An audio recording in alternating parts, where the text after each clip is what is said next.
my friends. Today I'm at Grantley Adams International Airport in Barbados, or Gaia, and it's Christmas time. So I wanted to wish you all a very Merry Christmas from Barbados. As I'm walking here at Gaia at Grantley Adams International Airport, it's really all about saying thank you to a very eventful year. I wouldn't have expected to be in Barbados. Last year I was in Asia, and now I'm heading up a national tourism board in the Caribbean. So it reminds us that you never know what's going to come your way. And I think that's what life is all about. And as we celebrate Christmas during these challenging times of the COVID-19 pandemic, I think we also need to remember to be thankful about all the positive things that are in our lives. And there's a lot of things to be thankful for and grateful for. First of all the people that have come together to fight this pandemic of COVID-19. And I think we have become stronger because of that, and also more resilient. We've learned a lot, and I think that will help in the future also to become more sustainable when we're looking really to fight threats like climate change and issues like plastic pollution and also food waste and other issues. We need to be more inclusive, and I think if we are more inclusive, this will also help us to fight various threats and crises and pandemics. So with that, I would, from all my heart, I would like to wish all of you a very Merry Christmas. Stay safe in these difficult times of new virus variants. Stay healthy and stay positive. And with that, I'm looking forward to seeing you again next week as we're entering a new year of 2022. All the best and take care. Bye-bye.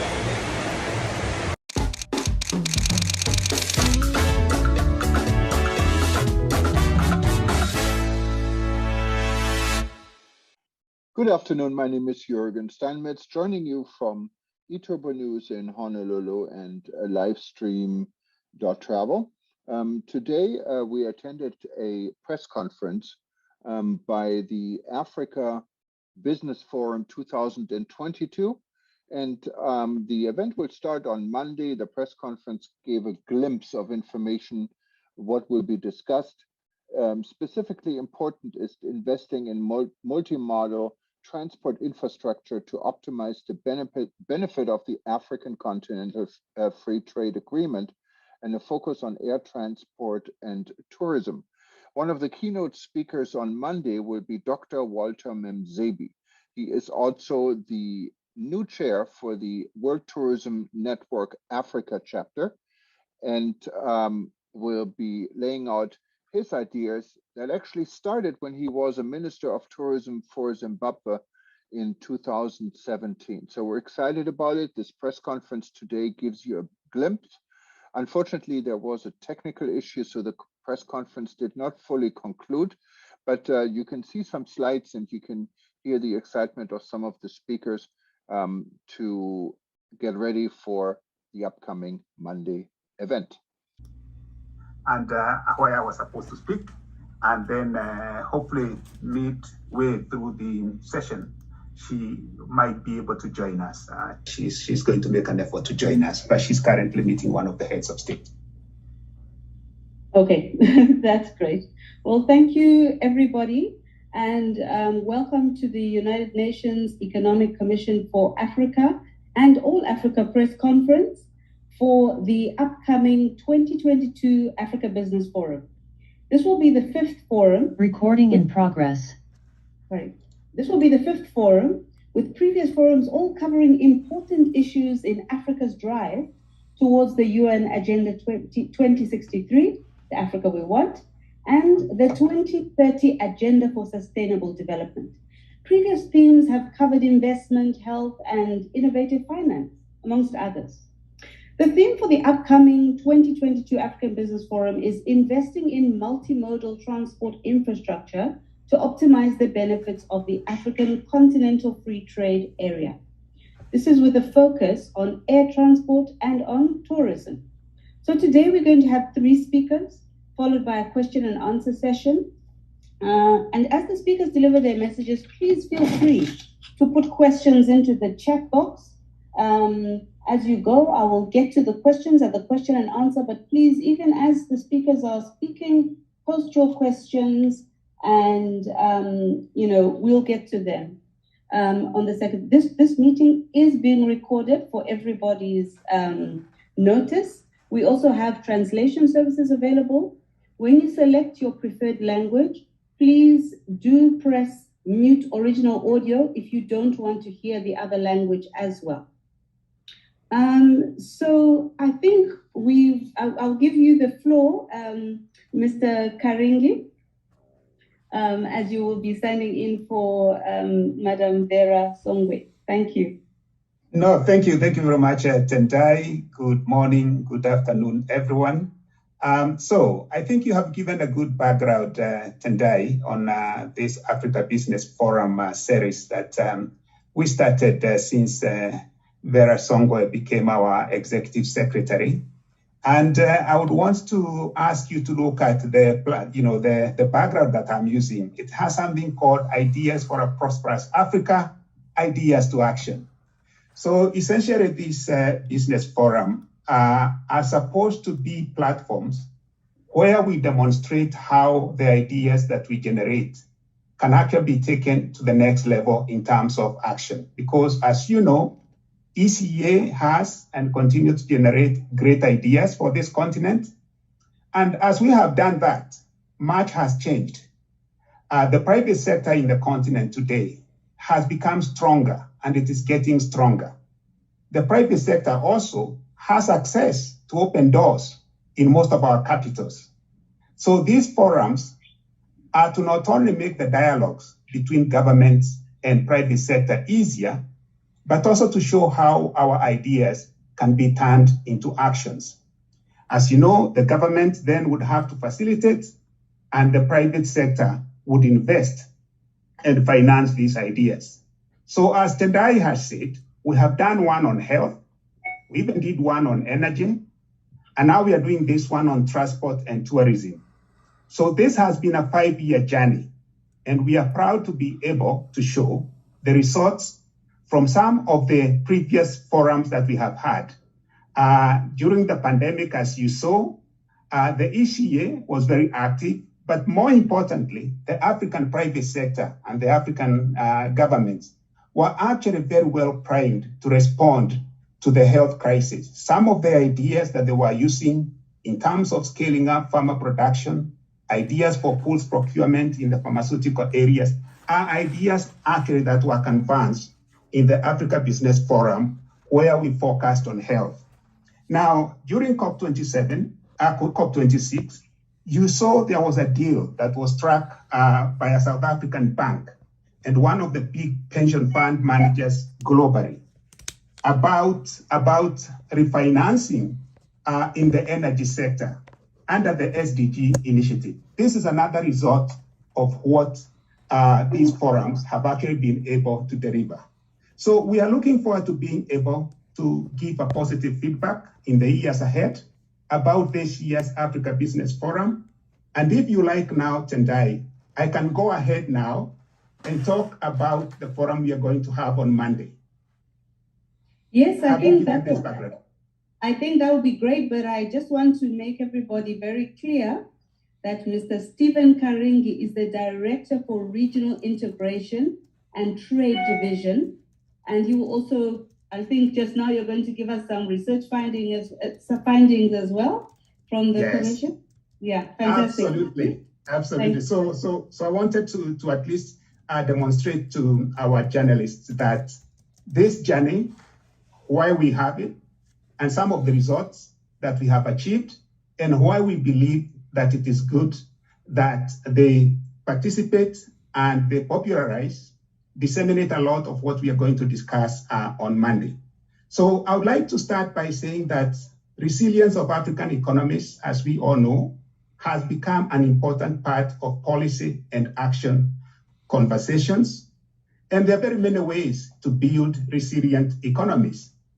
Now, deepening integration in the continent, and especially having a growth of intra-African trade, is one of those ingredients for Africa for creating resilience. Now, the good thing is that we have evidence that deeper intra-African trade proved very important during the financial crisis. And during this pandemic, the importance of regional integration and deeper trade among African countries was also reinforced as an important part of the development process of the continent. Now, we have the framework and the instruments for building resilience with us, and key among them is the African Continental Free Trade Area. So, based on the work we have done here at the ACA, we have shown that intra-African trade is of high quality when you compare it to most of the trade that Africa has with the rest of the world. We have been able to show that the AFCFTA, if effectively implemented, will lead to growth of intra-African trade in agro-foods, services, and industry by at least 40%, just by implementing the goods protocol and the services protocol. And this, we believe, is going to be even greater when the African countries deliver on the phase 2 negotiations, which are going to focus on investment, competition, digital trade, and intellectual property rights. Now, so if I can zero in on services, it is good to note that 2/3 of global manufacturing depends on services. And it is the same for Africa. Services are crucial to the industrialization of the continent because you cannot manufacture without services. Now, the AFCFTA offers a good base for manufacturing in Africa, but this is not going to happen without services and associated infrastructure. Most of the intra-African trade in services, based on the work we have done, is going to be realized in the tourism and the transport sector. So in our mission of ideas to action, we have asked the question, how do you translate this to reality? How do you foster, catalyze investments in transport and in tourism? How do you generate jobs based on this transport sector services growth, transport sector infrastructure and services that are going to be required under the AFCFTA? And subsequently, of course, we believe if you have the investments and you have the jobs, then we are on our path to prosperity. So the forum that we are going to have on Monday is therefore going to focus on bringing together leaders in both public and private sector to discuss what they are doing. And also on our part, we will show those leaders and the private sector captains how transport corridors are going to change, how they are going to require more investments, the opportunities that they are going to present, and we will be able to show in which country and in which region. We will also be able to demonstrate, and you're going to hear this from Robert, the rolling stock, or what we call wagons, that are needed for the additional rail tracks, the additional tracks for the extra trade that is going to happen on the road, the vessels that you require for the maritime trade, and of course, other related needs in terms of port expansion. All these are contained in the study that we are going to present shortly. So we have some numbers in terms of the investments, but it would be good for me to note at this point that we do actually have railway rolling stock manufacturing in South Africa. Those of you who have also followed the news, Kenya recently established shipbuilding industry. And we know that there are a lot of jobs that are there in the manufacturing of this rolling stock, also in shipbuilding, the repair of the trucks, and everything that goes with the transport sector. So this second round benefits of the AFCFTA, therefore, will go beyond the initial benefits of producing and trading of goods and services. So we hope that at the end of the day, we will be able to get investors within the continent and from outside the continent being able to see the opportunities in terms of the transport sector within the continent. And at the same time, we hope that the government will be able to see the importance of making it easier by opening up the services trade under the AFCFTA and making sure that the regulations are harmonized so that everyone benefits from the AFCFTA. So I will stop here, and then you'll see the numbers when Robert makes his presentation. Thank you. Okay, wonderful. Thank you very much. So next, we're going to have some key inputs, as we have heard from Mr. Robert Lisinge, and he is the Chief of Energy, Infrastructure and Services section of the Economic Commission for Africa. The floor is yours, Mr. Lisinge.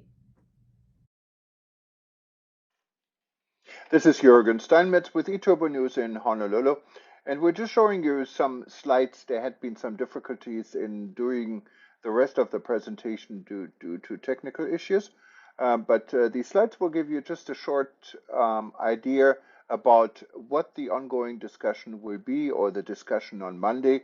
And we at eTurbo News are extremely excited because Dr.